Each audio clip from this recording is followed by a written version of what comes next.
Terpujilah Sang Bhagawa yang Maha Suci yang telah mencapai penerangan sempurna. Terpujilah Sang Bhagawa yang Maha Suci yang telah mencapai penerangan sempurna. Terpujilah Sang Bhagawa yang Maha Suci yang telah mencapai penerangan sempurna. Sabe sata bawantu sukitata. Semoga semua makhluk hidup berbahagia. Sadu, sadu, sadu. Ya, terima kasih. Sudah lama saya nggak datang. Waktu dulu pertama datang ke sini masih di belakang rehab. Karma baik sudah semakin baik dan tempat sudah semakin nyaman. Ada kipas angin, seragam, hebat lah pokoknya mah kemajuan ya. Baik Bapak dan Ibu, nama saya pengenalan Agus Wilianto. Saya tinggal di Panongan, tempat tanggal lahir di Cipari. Ya. Dan saya kenal agama Buddha itu sejak tahun 98. Jadi baru, mengenal agama Buddha itu baru. Waktu setelah kerusuhan 98, saya baru kenal agama Buddha. Walaupun KTP agama Buddha. Dan sampai sekarang banyak yang ber-KTP agama Buddha tapi tidak menjalankan kegiatan seperti umat Buddha yang biasanya. Bahkan yang sering kebaktian pun agamanya Buddha, tapi prakteknya kadang-kadang tidak Buddhis juga. Ada yang seperti itu, enggak kurang. Ya, bahkan pandita juga ada mungkin ya sebagian. Itulah perbedaan-perbedaan, ya kan? Maksudnya dari segi hari demi hari aja kita sudah mulai merasakan perbedaan-perbedaan. Waktu kemarin kayak kesini, jalan kepikiran saya itu jalannya rusak, ya. Yang jalan sini itu berlobang-lobang, tapi sekarang agak mendingan ya, walaupun memang harus tetap penuh konsentrasi karena banyak lubang di sana dan sini. Itulah seperti jalan kehidupan kita ini. Tidak lurus, tidak mulus, pasti ada lubang-lubangnya, ada cobaan-cobaannya, ada jebakan-jebakannya, ya. Karena kita kadang-kadang terjebak dalam kehidupan ini. Kalau kita terjebak, itu yang repot. Kalau kita terjebak, maksudnya kalau kita sekarang punya kemampuan dari segi ekonomi yang baik, ya kan, punya keluarga yang baik, jangan terlena, karena itu adalah salah satu jebakan. Apalagi kita sampai melekat dengan hal-hal demikian. Nah ini jadi jebakan buat kita. Kalau kita terus melekat dan tidak menyadari apa yang kita dapatkan itu adalah buah dari perbuatan kita yang dilakukan, hasil dari kerja keras yang dilakukan, mungkin yang kerja, yang berdagang, ya kan, ya mungkin yang dapat warisan. Nah itu juga salah satu dari sumber-sumber ekonomi yang didapatkan oleh kita. Kita jangan terjebak di situ, harus kita ingat. Kenapa? Setiap apa yang kita dapatkan itu pasti akan mengalami perubahan. Nah begitu juga ada yang mungkin dari segi ekonominya kurang mampu, ya, kurang mapan, ya juga jangan terjebak. Ini juga sama. Kalau kita terjebak dan melekat di situ dan menyesali ratapan, ya kesedihan, penyesalan, itu juga sama jebakan, penderitaan juga nantinya buat kita. Karena kita merasa berputus asa, tidak punya semangat hidup. Ya kan, mau kebaktian aja kadang-kadang kita mikir-mikir. Waduh, kebaktian, mana lagi nggak ngantongin duit nih. Takut kotak dana liwat nggak ngasih gimana? Ada nggak yang punya pemikiran seperti itu? Pasti ada kan? Gitu. Nggak kurang-kurang. Karena nggak lagi megang duit, nggak kebaktian dulu dah hari ini. Ketunda amal baiknya, perbuatan baiknya. Untuk melakukan perbuatan baik ketunda. Minggu besok ngalamin lagi, kayak gitu. Ketunda lagi, ngalamin lagi, ketunda lagi. Padahal menurut agama Buddha, perbuatan baik atau berdana itu tidak selalu dengan bentuknya materi. Kalau memang kita tidak ada, jangan berkecil hati, tetap datang aja ke wihara. Kalau lagi nggak ada ya nggak ada aja, nggak usah dipaksakan. Tapi kita bisa berganti dana itu dengan perbuatan yang ada di wihara.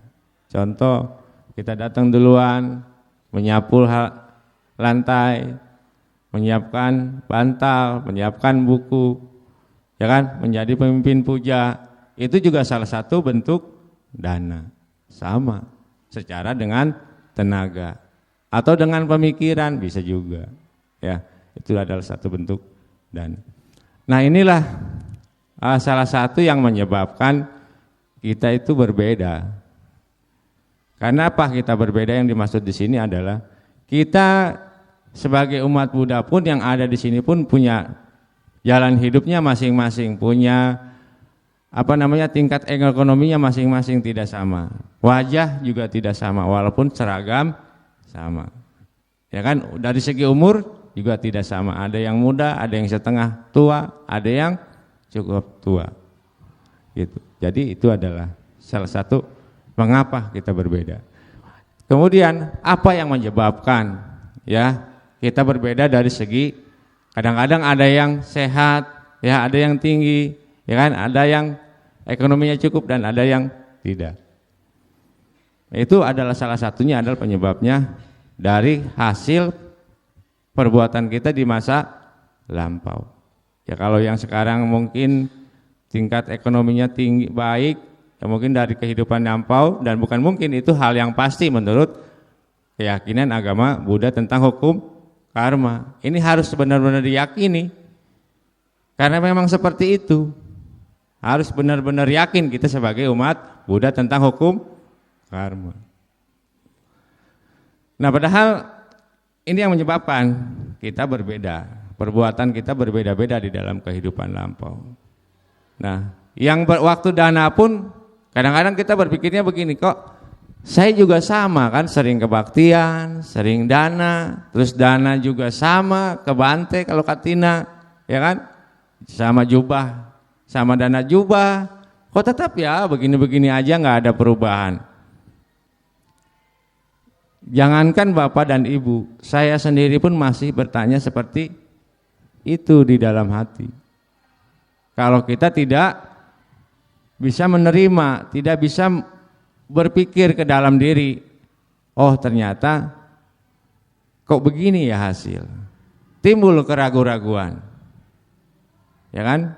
Timbul menambah kekurangan tentang keyakinan kita kepada Buddha Dhamma. Nah, dengan adanya sering kebaktian, kita disiram lagi, dikasih lagi pengetahuan tentang hukum karma dari penceramah-penceramah yang lain, meningkat lagi. Nah, melakukan lagi kebaikan seperti yang Katina lagi, nggak ada perubahan lagi, ngurangin lagi keyakinan. Nah, itulah. Makanya dari segi ini aja kita sudah bisa merasakan bagaimana bisa berbeda itu sebetulnya di situ. Ada yang punya keyakinan dengan tulus dana kebiku sangga atau berbuat baik tanpa pikir panjang, karena dia happy aja. Satu, yaitu tadi dari segi ekonominya dia mendukung, dia kemana aja bisa, ya kan, datang kemana aja bisa, kendaraan punya, waktu ada, ekonominya ada, jadi dia berbuat apapun bisa, mau ngomong apapun bisa. Tapi kita kalau yang posisi kita yang tidak mampu, bukannya nggak punya keinginan, sebetulnya punya keinginan seperti itu, tapi tidak didukung oleh yang itu tadi, ekonominya tidak mendukung kita. Kita punya keyakinan, punya ngerti tentang hukum karma, harus tetap rajin berdana segala macam, hasilnya seperti ini. Tapi di kehidupan ini kita tidak bisa punya pendukung tentu. Ya, saya punya keyakinan saya harus banyak berdana, ya ke sini ke sana gitu kan. Tapi kalau saya nggak bisa, tidak bisa juga kita memaksakan, karena kita pun masih punya tanggung jawab sebagai perumah tangga. Harus ada yang ditanggung jawabkan, ya anak, ya istri, gitu kan. Kehidupan sekarang ini sungguh luar biasa. Tapi kita tidak bisa nggak usah berkecil hati. Tapi yang kita harus lakukan adalah pemahaman tentang hukum karma yang menyebabkan kita berbeda-beda. Saya aja ini sebagai perenungan dari 7 bersaudara, orang tua nggak sering saya katakan ini di mana-mana. Ini hanya sebagai contoh. Orang tua tidak mampu, sawah nggak ada, kerjaan nggak ada, tapi saudara bisa lulus kuliah 4 orang. Lulusan 3 di ITB, 1 di Untar. Anaknya 7, orang tua pengangguran, nggak punya apa-apa. Sedangkan saya cuman SD, berdua. Sama kembaran saya cuman sampai SD. Ya kan? Kadang-kadang saya juga berpikir, kok orang tua segini susahnya, tapi kok dia bisa kuliah ya? Saya juga sama anaknya, kok nggak bisa kuliah? Nah inilah yang menyebabkan saya berpikirnya itu, oh pantas. Kalau kita berpikir secara Buddhis, kita terima, oh pantas mungkin saya bisa terlahir di keluarga ini bareng-bareng dengan membawa karma yang masing-masing. Bawa karmanya masing-masing terlahir di sini. Kemudian dikondisikan dengan saya juga, bukannya oleh orang lain, dikondisikan dengan saya juga. Dikondisikannya apa? Kalau saudara saya yang lain baca buku sebentar dia bisa ngerti. Karena memang dia punya istilahnya tabungan karma baiknya kuat, sehingga daya ingatnya kuat, ya kan? Ngapal sedikit aja dia bisa. Tapi kita seharian baca buku itu lagi diulang-ulang aja yang nyangkut 1-2 biji juga enggak. Saya malah lebih senang begini, dengerin drama, dengerin ceramah, ngobrol kadang-kadang masuk, tapi dari segi baca saya nggak bisa. Makanya saya praktek yang bisa di rumah. Ngerjain apa aja bisa. Dari mulai nyangkul, ya kan, nyawa, kemana aja, naik pun kelapa juga saya bisa. Kalau yang lain nggak bisa. Nah itu mungkin kelebihan saya di situ, ada keberanian. Tapi dari segi pendidikan saya nggak bisa. Kalau kita tidak bisa tarik dengan hukum Dhamma yang menyebabkan kita berbeda, yang diajarkan oleh Sang Buddha sesuai yang kita tadi baca, kita mewarisi karma kita masing-masing, terwarisi oleh karma kita sendiri. Kalau ini kita enggak renungkan di dalam diri, keyakinan kita akan bubar, Bapak Ibu. Pasti kita akan beralih keyakinan ke yang lain. Pasti kita mencari terus mencari yang bisa mengkondisikan kita bisa sukses. Benar enggak? Bahkan usaha aja dari mulai nol, kalau kita karma lagi mendukung baik, ya silakan modal dengkul aja kita bisa bikin rumah, bisa beli tanah, bikin rumah dengan modal kejujuran, ya kan? Karena barang yang diberikan sama orang disuruh dijual, kita jualin, bisa kita mampu untuk beli tanah, bikin rumah, berkeluarga tanpa bantuan dari orang tua. Itu saya alami. Ya kan? Merokok enggak, judi enggak, rajin kebaktian, ya kan? Rajin memimpin parita yang kematian. Ada kegiatan wihara di mana aja kita ya ketina kemana berangkat. Perbuatan baik yang kita lakukan banyak, hitungannya secara kasat mata. Tapi waktunya mau hancur,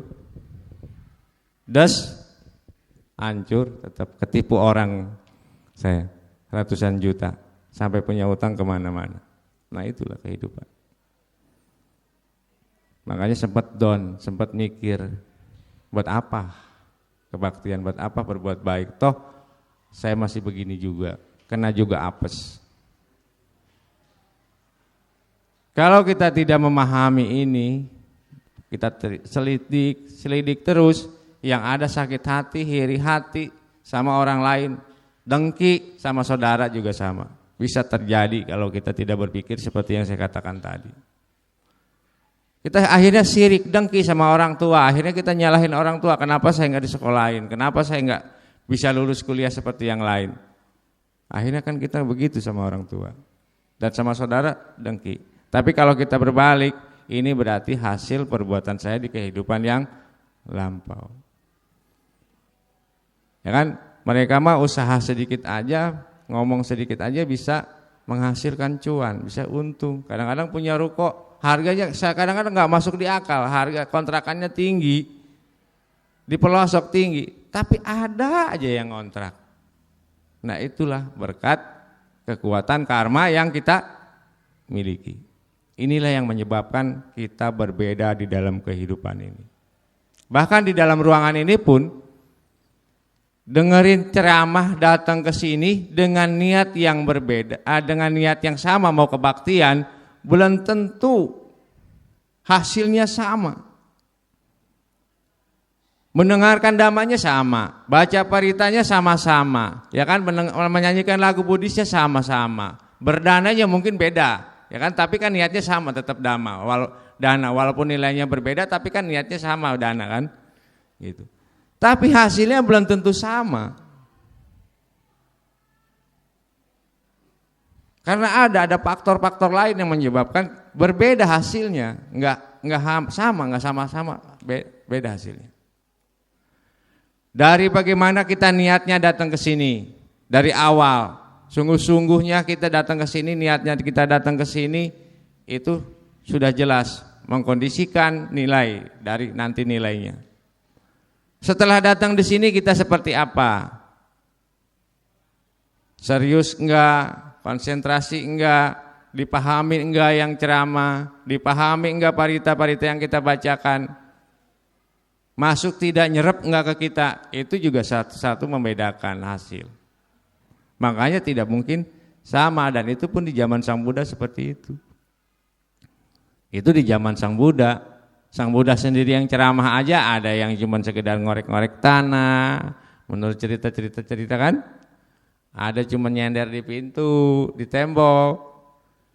Makanya pemahaman damanya pun berbeda. Ada yang cuma dikasih ceramah sebait syair aja, arahat, mencapai nibbana, mencapai tingkat kesucian, arahat. Padahal cuma dikasih beberapa kata.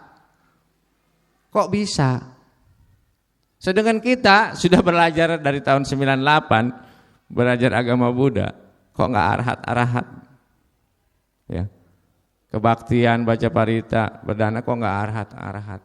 Ternyata adalah kita tidak memahami ajaran dan benar-benar tidak menjalankan dengan sungguh-sungguh yang semua diajarkan oleh Sang Buddha. Pengertian kitanya yang masih sekedar. Kebaktian hanya sekedar datang, sekedar mencukupi ruangan, karena nggak enak, karena apa, diajak segala macam, itu yang menyebabkan. Makanya kita tidak maju di dalam Dhamma, tidak bergerak maju di dalam Dhamma. Ini yang menyebabkan. Hanya sekedar datang, baca parita pun tidak dipahami. Jadi baca parita itu juga bukan hanya sekedar dibaca, tapi dipahami, direnungkan apa yang ada di dalam kandungan parita. Dan kita jalankan, kita praktekkan di dalam kehidupan kita sehari-hari, walaupun hanya sedikit.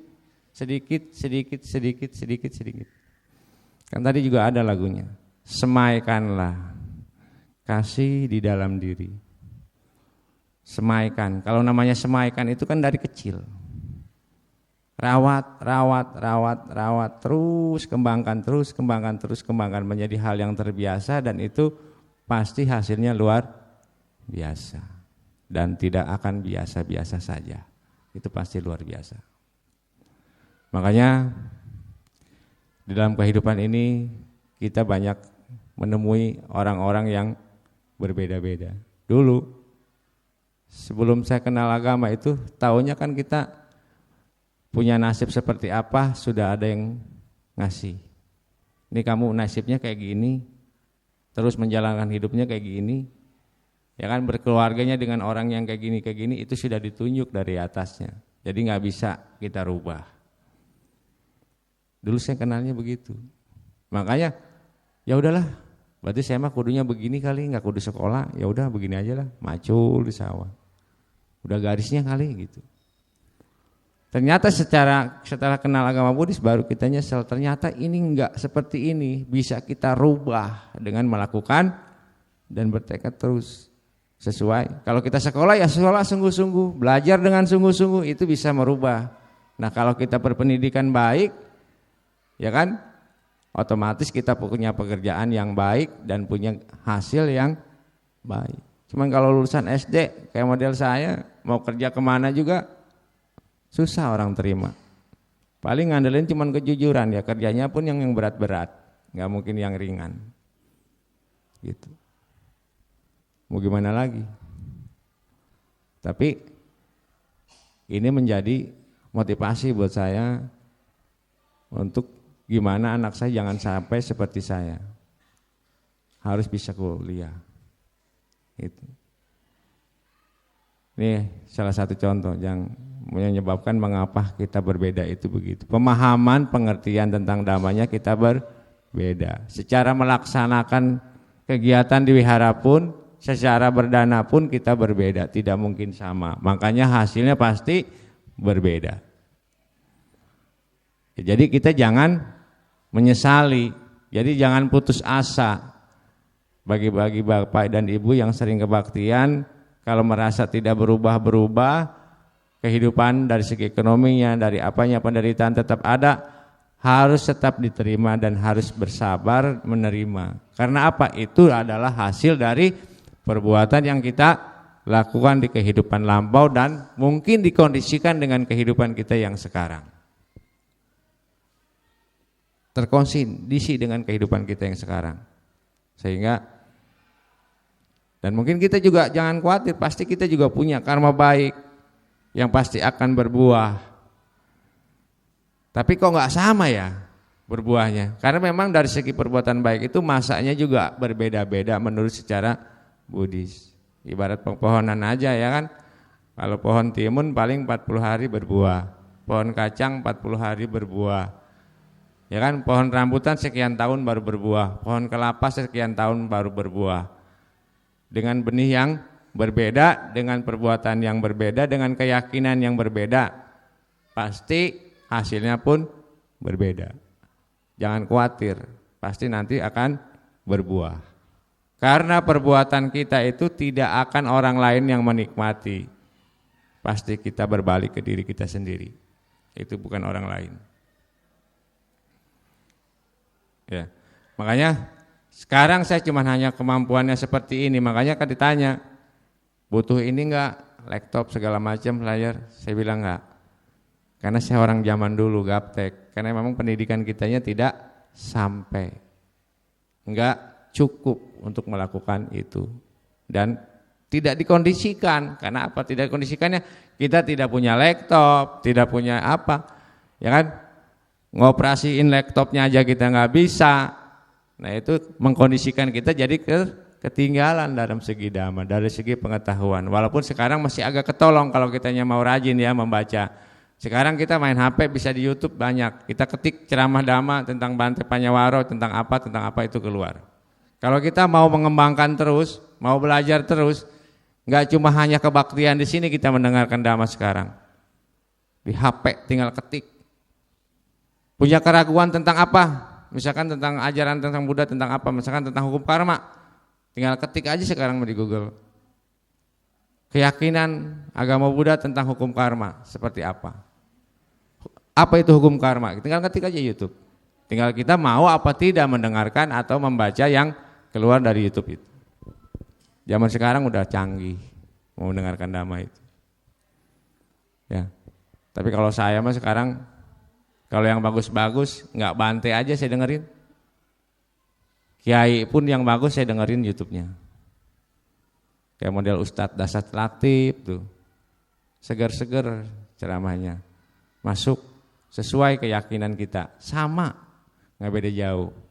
Kalau kita berbuat tentang keluarga gimana-gimana itu sama, nggak beda jauh. Makanya saya mau dengerin aja, netral aja. Jadi kita jangan menjadi orang yang fanatik. Mentang-mentang Buddhis, apapun serba Buddhis yang kita melakukan. Dhamma itu tidak hanya dari sekedar orang umat Buddha, dari orang lain pun ada. Kalau kita mau belajar, kalau kita mau menerima. Ya. Yang penting kita terbuka dulu. Kalau saya diskusi aja sama orang-orang di luar keyakinan, sama ustadz, apa sering saya mau diskusi. Kalau lagi ngobrol-ngobrol di kampung, di Panongan, tentang agama Buddha, tentang dia, kita diskusiin bareng-bareng tapi dengan penuh keyakinan, tapi kita hanya harus bisa menerima dan harus apa ya? Dia pun kita harus saya bilangin, Bapak kalau mau diskusi tentang agama sama saya, Bapak juga harus terbuka seperti gelas yang terbuka.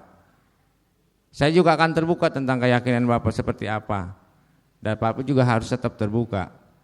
Tapi kalau dia tertutup, kita yang harus terus terbuka, itu yang nggak bisa kita lakukan. Diskusi namanya. Sering, makanya saya di Panongan sama ustadznya kenal baik, sama kiainya ya akrab. Bahkan sering ikut ziarah. Kalau dia kan ada bahasa ziarah ya. Ziarah ke makam Sunan Gunung Jati, terus yang di Cirebon, terus yang di Kerawang, yang mertuanya Prabu Siliwangi. Saya mau berangkat diajak, ikut aja sih mah. Ya kita di depan makam itu di belakang sesuai keyakinan agama Buddha ya kita menyamarkan cinta kasih. Semoga yang ada di sini makhluk-makhluk yang berada di sini semoga berbahagia. Semoga mereka mendapatkan kebahagiaannya. Begitu yang saya lakukan di sana. Dan memang luar biasa, kenapa orang sudah meninggal aja kalau berbuat baik, ya banyak, dikenang orang, sampai jutaan itu yang datang, luar biasa. Walaupun berbeda-beda pemikirannya datang ke sana, ada yang mau napak tilas, kayak kita, kalau kita punya keyakinan, punya modal, saya juga pengen pergi ke India, kemana gitu ya, kalau kita punya duit, napak tilas, menambah keyakinan kita tentang Buddha, Dhamma. Memperkuat keyakinan kita kepada Buddha, Dhamma, dan Sangha.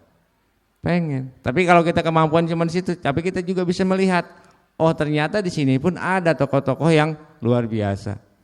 Sampai jutaan orang yang datang, luar biasa dari mana-mana. Itu yang waktu di Kerawang. Jalan aja dari sini, kayaknya sampai ke jalan raya, jauhnya. Karena mobil kita parkir di sini, ke sana jalan kaki dan pulangnya kan bareng-bareng tuh. Itu sampai ke sini nggak putus orang. Betayap jalan begini. Luar biasa. Tapi saya mengambil situnya apa? Berarti dengan kebaikan seperti yang dikatakan oleh Sang Buddha. Ya kan tidak seperti wanginya dupa kebaikan itu yang mengikuti arah angin. Menyebarnya mengikuti arah angin, tapi kebaikan bisa menyebar kemana-mana. Sampai seluruh penjuru dunia pun daerah dia datang ke situ waktu hari itu. Gitu. Itu luar biasa. Makanya kebaikan itu menyebar kemana-mana. Tidak mungkin orang tokoh itu kelakuannya jahat dikunjungin sama orang. Pasti karena kelakuannya yang baik, karena perilaku dia yang baik, makanya dia dikunjungi. Walaupun memang keyakinannya berbeda. Kita juga patut menyontok karena berarti secara Buddhis pun luar biasa. Ya kan kalau kita berbuat baik, kelakuan kita baik akan menyebar kemanapun. Tidak seperti wanginya dupa yang menyebar hanya ngikutin arah angin, tapi dapat melawan arah angin kebaikan itu. Nah ini, jadi inilah ya yang menyebabkan kita berbeda. Dari segi pemahaman Dhamma pun kita berbeda. Ya kan? Ini yang menyebabkan di kehidupan kita berbeda. Dan kita pun terlahir bisa dialami nanti yang berbeda-beda. Kita sering kebaktian, sering melakukan kebaikan. Kalau menurut yang saya baca, belum tentu kita terlahir di alam yang bahagia. Pasti kita ada yang terlahir di alam menderita dulu. Tergantung seperti apa kita waktu mau meninggal. Jadi kita berbuat baik aja nih masih goyang-goyang, kita arahnya kemana di kehidupan ini masih goyang-goyang, masih apa namanya? Masih bisa geser ke sini, masih bisa geser ke sini. Inilah, karena memang hidup ini hanya berubah dan terus berubah. Anicca hidup ini, enggak selamanya kekal. Dan karena perbedaan ini juga kita bisa menimbulkan keyakinan. Sekarang saya boleh kekurangan, di kehidupan akan datang saya punya keyakinan dengan rajin berdana, mudah-mudahan di kehidupan yang akan datang saya bisa lebih baik dari sekarang. Berdana sedikit demi sedikit dengan penuh keyakinan, mudah-mudahan bisa mengkondisikan kita berubah. Dan bagi yang sekarang mungkin berlebih, jangan terlena dan terus kembangkan lagi kebaikannya, terus rajin lagi berdana, ibarat buah yang sudah baik, yang sudah manis buahnya. Kalau ada bibitnya kembali, kita tanam lagi, tanam lagi, tanam lagi, tanam lagi, tanam lagi. Untuk kita petik di kehidupan yang akan datang. Karena belum tentu di kehidupan yang akan datang itu karma baik itu masih ada, mungkin sudah habis di kehidupan yang sekarang dan tinggal karma buruk yang kita petik di kehidupan yang akan datang. Tapi selama kita punya kondisi, terkondisikan sekarang, punya kesempatan, waktu ada, uang ada, ya kan, lakukanlah terus kebaikan, pupuk terus. Kita pertahankan keperbedaan kita yang dari orang-orang yang tidak mampu. Pertahankan kondisi kita sekarang yang berlebih atau yang sejahtera, pertahankan itu dan tingkatkan, dan jangan sampai jatuh lagi. Dengan caranya gimana? Caranya adalah dengan salah satunya melakukan berdana dan terus melakukan kebaikan dengan berdana, pertahankan. Jangan sampai kita jatuh dengan kondisi yang seperti orang lain. Tapi jangan juga menghina, jangan juga kita sombong dengan kondisi kita kepada yang tidak mampu. Dan bagi yang kekurangan dari segi sekarang, dari segi ekonomi juga jangan khawatir, jangan berputus asa, sama kita kembangkan terus berdana sedikit demi sedikit. Jangan takut untuk merubah kehidupan kita yang sekarang untuk menuju yang lebih baik. Dan itu harus semangat, harus ditanamkan keyakinan ini di dalam kita. Kalau nggak yakin tentang ini, tentang hukum karma, tentang kebaikan, kita jadi umat Buddha.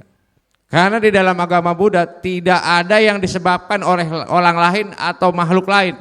Untuk merubah diri kita adalah kita sendiri dan bukan orang lain. Makanya ada yang orang bertanya, kok kenapa saya Romo begini terus ya? Kok kenapa saya begini? Kok saya punya, kadang-kadang kalau kita nanya seperti ulang berulang begitu ke kita yang jadi bosen kan.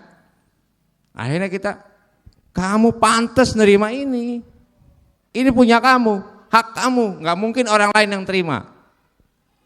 Begitu juga dengan kemewahan orang, kesenangan orang yang diperoleh sekarang, kita jangan sirik. Kenapa? Itu haknya dia peroleh itu dengan hasil perjuangannya di kehidupan yang melampau, dengan keyakinannya dia berdana. Sekarang di kehidupannya sekarang dia memperoleh hal yang seperti itu. Kita jangan sirik, jangan dengki sama orang itu. Itulah umat Buddha yang sesungguhnya. Dan kita sekarang di kondisi kita yang lagi kurang, kita juga jangan bersedih hati. Tambahkan keyakinan, berbuatlah kebajikan untuk kehidupan kita yang lebih baik. Semangat ini harus kita kobarkan dari dalam kehidupan kita sebagai umat Buddha. Kalau tidak punya keyakinan itu, terus menerus kita bakalnya seperti ini, tidak akan bergerak sedikit pun untuk menuju kehidupan yang akan lebih baik di kehidupan yang akan datang. Maaf, ini untuk seperti ini saya kenapa agak tinggi, karena semangat. Kenapa? Kalau untuk menanamkan bahwa kita itu harus punya semangat untuk ini, jangan khawatir. Ya. Bagi kita nggak mampu, punya tetangga yang lagi kesusahan, kita nggak mau mampu, banyak kok caranya sekarang. Sebarkan di medsos, sebarkan di grup-grup yang orang-orang berdana. Misalkan kalau sekarang ada cakra, ya kan, ada yayasan apa gitu kan, cari masukan, kasih masukan ke mereka, kasih tahu nih ada orang yang kayak gini, supaya orang itu dapat bantuan. Itu juga salah satu perbuatan baik yang bisa kita lakukan. Jangan khawatir. Kita nggak mampu, tapi kita cari cara supaya orang itu terbantu. Bisa seperti itu. Jadi jangan hanya sekedar berpangku tangan. Kadang-kadang ada, aduh kasihan ya, dia begini-begini, tapi action kita nggak ada. Benar nggak? Banyak yang begitu. Duh kasihan ya begini, kok dia begitu, kasihan amat, tapi action kita nggak ada. Hanya cuman kasihan walaupun betulnya bagus sih, cuman tapi kan kalau ada actionnya Gimana yuk kita cari solusinya nih buat dia yang kondisinya kayak gini. Kalau lagi di rumah sakit butuh biaya gimana? Sebagai pengurus wihara atau kumpulan kita di sini, ayo bantu sedikit-sedikit untuk meringankan beban orang itu. Itu adalah bentuk kalau kita punya keyakinan seperti itu, sama-sama kita lakukan itu berarti kita sudah sama-sama punya keyakinan di dalam agama Buddha yang sama, berbuat baik yang sama, dikasih tahu sedikit juga kita ikut bergabung. Jadi kita gampang tersentuh, gampang terangkat empatinya, ya kan? Moralitas kita menjadi lebih baik. Tapi kalau kita misalkan datang ke baktian, sering ke baktian, moralitas kitanya tidak naik, begitu-begitu aja, maka di kehidupan yang akan datang pun kita tetap begitu aja, nggak ada akan perubahan. Ya. Tidak akan ada hasil yang luar biasa. Jadi dengan adanya perbedaan-perbedaan ini yang sekarang sebagai umat Buddha, saya hanya ingin menekankan jangan kita punya iri hati, dengki sama orang lain. Yang harus kita kembangkan adalah rasa senang, rasa bahagia atas keberhasilan orang lain. Kita itu harus kita kembangkan. Tapi kalau sedikit saja kita punya sirik dan dengki atas keberhasilan orang lain, itu akan menjadi penyakit buat kitanya. Sudah cuma timbul iri hati, sudah mulai timbul kebencian, dan terus berkembang. Kalau itu terus kita kembangkan, kembang terus, jadi nggak ada nilai-nilai baiknya. Tapi kalau kita ngembangin yang hal baik, merasa bersuka cita, merasa senang atas keberhasilan orang lain, bersyukur, mendoakan terus supaya mereka berbahagia. Kita mengembangkan rasa bahagia terus walaupun kita, dan mudah-mudahan kalau kita punya sikap seperti itu, kita pun bisa seperti dia. Tapi kalau kita terus mengembangkan iri hati, dengki kehadap orang-orang yang sukses, kita akan semakin terjerumus di dalam kehidupan kita yang akan datang semakin menderita, semakin menjadi posisi yang rendah terus. Inilah hebatnya agama Buddha. Makanya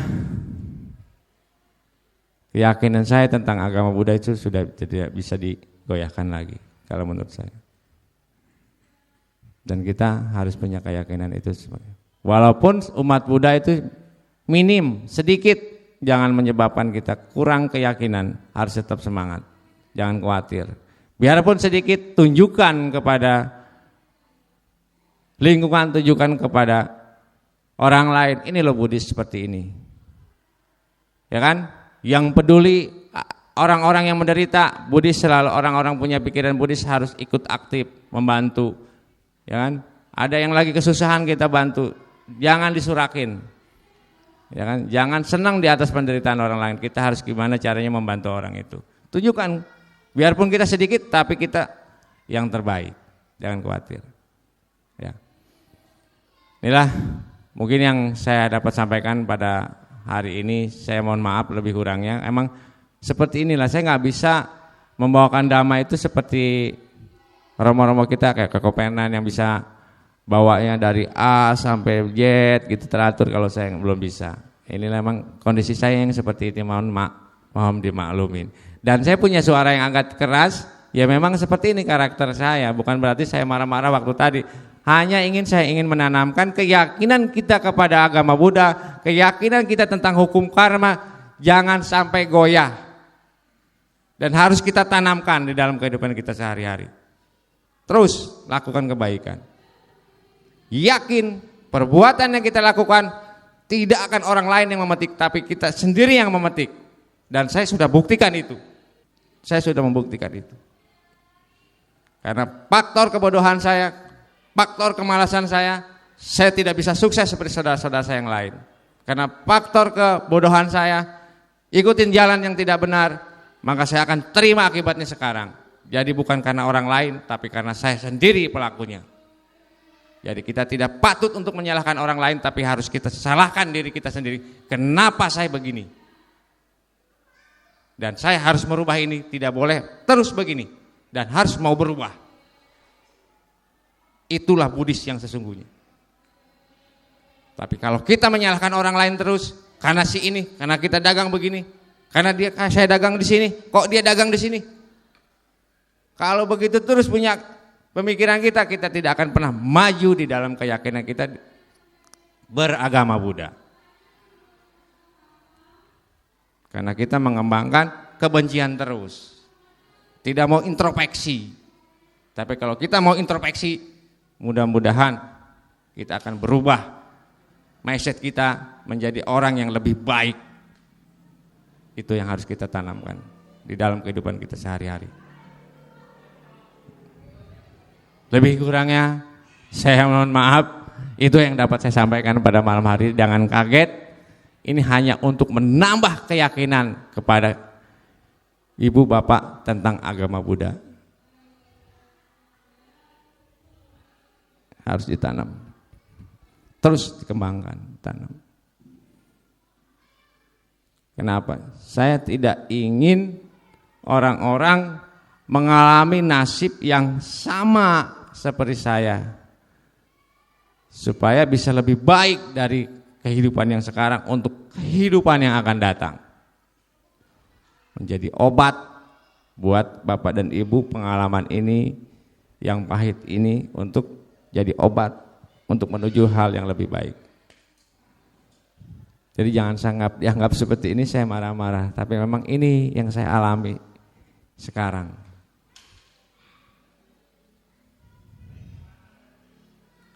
Dan orang lain tidak bisa menolong kita ke yang lebih baik kalau kita tidak punya modalnya, yaitu perbuatan baik. Tapi kalau kita punya modalnya, ada pasti satu saat yang menolong, itu pasti ada. Yang penting kita berperilaku tetap baik. Enggak ada yang nolong. Saudara aja kalau lagi kondisi kayak gini enggak nolong, bener. Karena kondisi karma baik kitanya tidak berbuah, belum waktunya mateng, nggak bisa ditolong juga sama saudara kita begitu-begitu aja tetap. Kalau kita tidak bisa menerima, tapi kata, oh ternyata saya usaha begini aja tetap kagak mau maju, begini aja makan semakin merosot.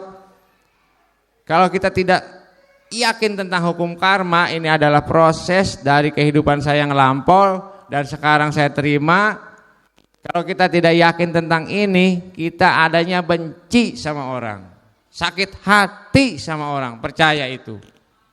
Ada tetangga dagang yang sama, kita timbulnya benci. Kita dagang sama-sama telur, sama-sama beras, ya kan? Tapi kok dia belanja rame aja gitu ya.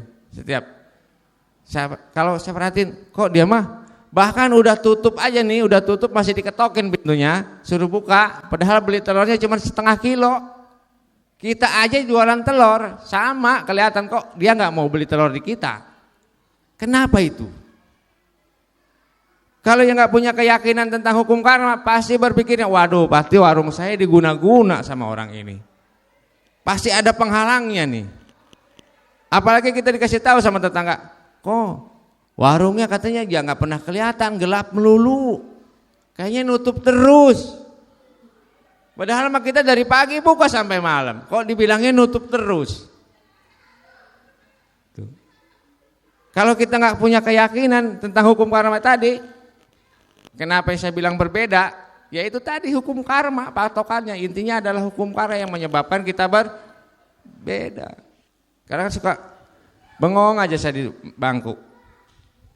Sebentar-sebentar datang beli telur, bentar-bentar beli beras, beli telur, beli beras.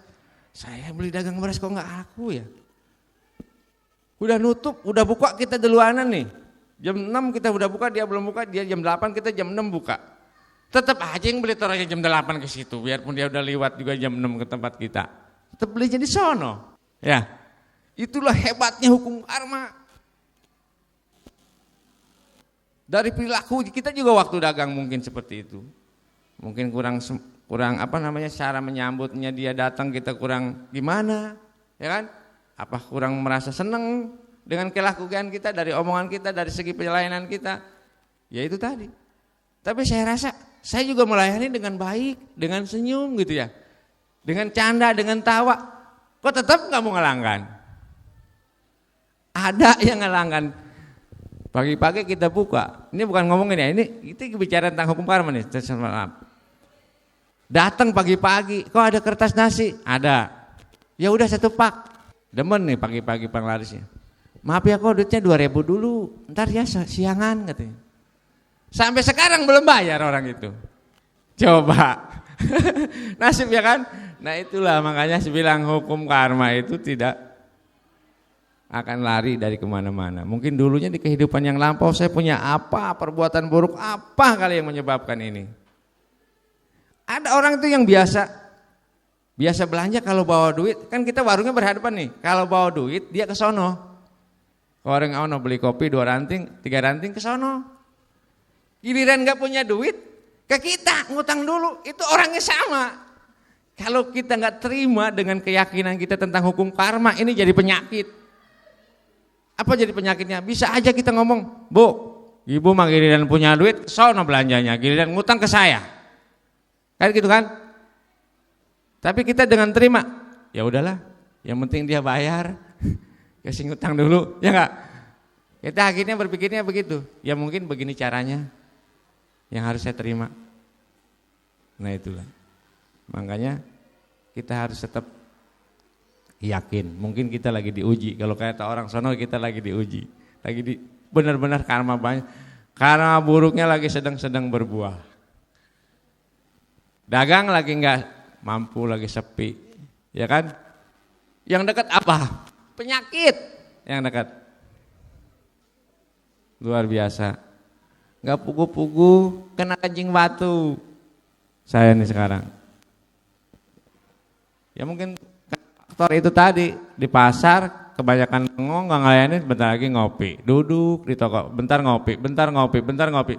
Jadi obesitas ngopinya kebanyakan. Biasa 2 gelas, di rumah di pasar bisa 4 gelas sampai 6 gelas saya ngopi. Makanya setelah selesai di pasar tinggal nerima akibatnya, kencing batu. Anyang-anyangan, kencing batu berobat. Ada aja. Makanya saya sering aduh. Kalau bisa mah ya udahlah, cepat sekalian berbuah lah nih. Mumpung sekalian nerima nih perbuatan buruk saya di kehidupan lampau, udah berbuah aja deh sekalian. Bukan berarti saya putus asa, ya udahlah sekalian berbuah lah. Gitu. Setelah istri sembuh, saya sakit, kencing batu. Ada aja jalan keluarnya. Ya, lagi dagang bengong sedikit, barang ada yang ngambil. Heran, kita warung kita tungguin sehari. Itu susu 1 dus, ada yang ngambil nggak kelihatan. Luar biasa. Karma baiknya mendukung banget itu mamaling. Nggak kelihatan sama kita. Karma buruk kita yang berbuah, hilang. Ya, nggak kelihatan. Nongkrong sama, nggak taunya entah gimana caranya tuh orang bisa ngambil. Padahal berat susu 1 dus itu nggak enteng, tapi nggak kelihatan sama kita. Padahal warung ditungguin gitu. Jadi kalau emang jalannya karma buruk mau berbuah, ya itu tadi, gampang. Kalau kita tidak menerima, ini yang menyebabkan kita semakin terpuruk di dalam kehidupan ini. Yakin itu. Kalau kita tidak menerima, kita akan semakin melesek ke bawah. Nggak bakalan bisa nanjak. Tapi kalau kita menerima, menyadari, happy, berpikir bahwa hidup ini adalah anicca, hidup ini adalah berubah. Sekarang saya sedang menerima karma buruk dan suatu saat pasti saya akan menerima karma baik. Ini yang harus dicamkan di dalam agama Buddha, tidak orang lain. Jadi penderitaan kita, kesenangan kita bukan faktor dari orang lain, tapi faktor dari kita sendiri. Walaupun memang ada faktor dari orang lain, karena ada hukum karma yang berkerabat juga, yang apa juga ada kan. Jadi tidak hanya faktor kesendirian, ada faktor kebersamaan. Ada juga seperti itu. Jadi makanya sekarang saya hanya mengecamkan di sini, marilah kita banyak-banyak melakukan perbuatan baik supaya kita menuju kehidupan kita yang lebih baik. Dan karena perbedaan kita sekarang, kita jangan berkecil hati, jangan sombong diri, jangan merasa kita yang paling sukses. Kita juga harus bisa melihat ke bawah dan harus bisa melihat ke tinggi. Yang di bawah jangan selalu hanya melihat ke atas keberhasilan orang, dan yang di atas juga jangan ngenyek ke yang bawah, menjelek-jelekan ke kejelekan orang, kekurangan orang lain. Tapi kita harus punya rasa kasihan dan empati, turut prihatin. Dan kalau bisa kita membantu posisi orang itu untuk lebih baik. Itulah kalau kita punya kemampuan sesuai agama, kita membantu orang itu menuju untuk lebih baik. Tidak yang lain. Percuma kita sebagai umat Buddha, selama kita punya tetangga yang kekurangan dan kita mampu membantu, kita tidak bantu, itu percuma. Karena itu juga salah satu ladang yang subur yang kita bisa lakukan untuk menanam kebajikan dan untuk kita petik di kehidupan sekarang ataupun di kehidupan yang akan datang. Jangan ragu-ragu, jangan khawatir. Kenapa? Saya mas sekarang nih benar-benar punya apapun pasti kita tinggalin. Makanya sekarang saya bertekad, kalau bisa di kehidupan sekarang yang masih sisa saya ini mungkin tinggal berapa tahun lagi, ya kan? Punya kesempatan untuk melakukan kebuatan baik, saya tidak akan memperkaya diri. Kalau punya kesempatan itu, saya akan berbagi untuk melakukan perbuatan baik. Kalau saya punya kesempatan itu, dan mudah-mudahan punya kesempatan itu. Kenapa? Sudah nggak pengen lagi tuh. Kalau dulu sih masih menggebu-gebu ya, pengen punya ini, punya itu, punya itu. Terus. Tapi kalau sekarang stuck. Cukup buat makan di kehidupan ini sampai tutup mata, sampai berakhir kehidupan ini. Saya terus akan melakukan kebaikan, tidak melakukan itu tadi. Karena semuanya pasti ditinggalin, nggak ada yang dibawa. Ya mudah-mudahan sekarang hanya satu tujuan, gimana caranya anak supaya bisa lulus kuliah, tidak seperti bapaknya. Dan mudah-mudahan punya kehidupannya lebih baik dari bapaknya. Dan untung cuma satu, jadi tanggung jawabnya cuma satu. Satu pun tetap sekarang ngap-ngapan. Ya, itu aja yang saya sampaikan pada malam hari. Sekali lagi lebih kurangnya saya mohon maaf dengan menggebu-gebu, dengan emosi mungkin kelihatannya. Tapi inilah yang dapat saya sampaikan. Inilah yang bisa saya lakukan.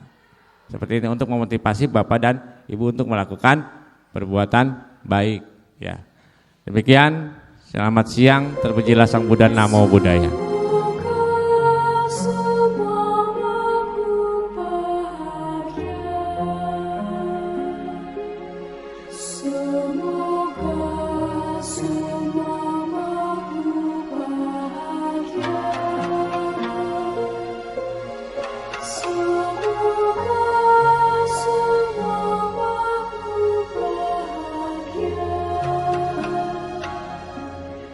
Sumo